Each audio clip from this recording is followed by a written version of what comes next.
जय हिंद शिक्षक साथियों। इस समय एनआईवीएस डीएलएड का प्रोग्राम जिस सहानुभूति के साथ कराया गया था, उससे भी बड़ी सहानुभूति के साथ कोर्ट के द्वारा ये कहा जा रहा है कि हम आपकी बात को जरूर सुनेंगे, आप इस तरीके से आइए। और विभिन्न प्रकार के तरीके बता दिए गए। अनुभवहीन अभ्यर्थी जो कि केवल डिप्लोमा इसलिए किए थे कि वो अपने स्कूल में पढ़ा सके और प्रशिक्षित हो सके, और उसके एवज में ये पता नहीं था, किसी ने कल्पना नहीं की थी कि हमको इतनी अधिक संख्या में कोर्ट केस करना पड़ेगा। अभ्यर्थी लगातार इस बात को लेकर चिंता में है कि आखिर किया जाए। हाई कोर्ट से तीन चार हाई कोर्ट से विजय के बाद फिर हमको एक बार हाशिए पर ढकेल दिया गया। ऐसा हमारे साथ क्यों हो रहा है इस समय, जबकि आचार संहिता लग गई है? पूरी तरह से या किसी और तरीके से बातें करना पूरी तरह से प्रतिबंधित है। लेकिन इस बात कन्फर्म कहा जा सकता है कि इस समय सरकार तो कुछ नहीं कर सकती, लेकिन न्यायपालिका की तरफ से कार्य हो सकता है। बात हम कर लेते हैं आज के वीडियो के मकसद को लेकर के। यहाँ पर विश्वनाथ जी, जिनका कि केस रिव्यू केस जो है आपका 4961/2024, इसमें एक अनुभवी वकील को रखे जाने की बात कही जा रही है।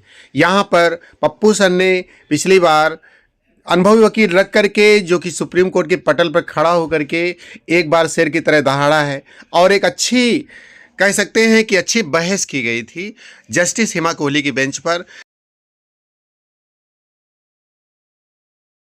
जिसमें उन्होंने कहा कि हम एक ही मामले में दो प्रकार का फैसला नहीं दे सकते, और चूंकि इस बारे में हमने फैसला दे दिया है, इस नाते उसी तरीके से जैसे कि उसमें कहा गया था वेस्ट बंगाल केस में, उसी तरह से आपको ही बिहार के हाई कोर्ट जाना पड़ेगा और उसके बाद आप प्रॉपर तरीके से हमारे पास आए और हम आपकी बात को सुने। यहाँ पर उसी रिव्यू केस की बात कही जा रही है।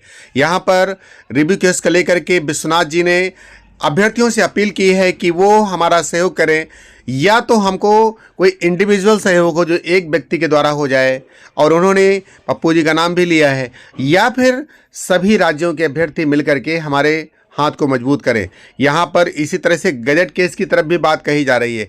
यहाँ पर दो केस हैं, रिव्यू और गजट। रिव्यू केस जो है उसमें सुप्रीम कोर्ट अपने फैसले पर पुनर्विचार करेगा। इसके लिए बहुत ज़रूरी हो जाता है कि एक अनुभवी वकील की ज़रूरत होगी। एक अनुभवी वकील जैसे पप्पू जी ने रखा था, वह जिस तरीके से अपनी बहस को कर पाए, उसी तरीके से यह सुप्रीम कोर्ट के सामने रखना पड़ेगा कि हमारी रिव्यू जो है जायज़ है और हमारी रिव्यू सुनी जानी चाहिए, और इस पर सुप्रीम कोर्ट को पुनर्विचार करना चाहिए। अपने फैसले पर पुनर्विचार के लिए सुप्रीम कोर्ट निश्चित रूप से कोई अनुभवी वकील की ही बात सुनेगा, या कोई अच्छी दलील ही सुनेगा जो कि उस आधार को मजबूत कर रही हो जिसमें कि रिव्यू के लिए कहा जा रहा है। तो यहाँ पर ये फैसला आपको करना है कि अब हम क्या करें और किसके साथ जाएं।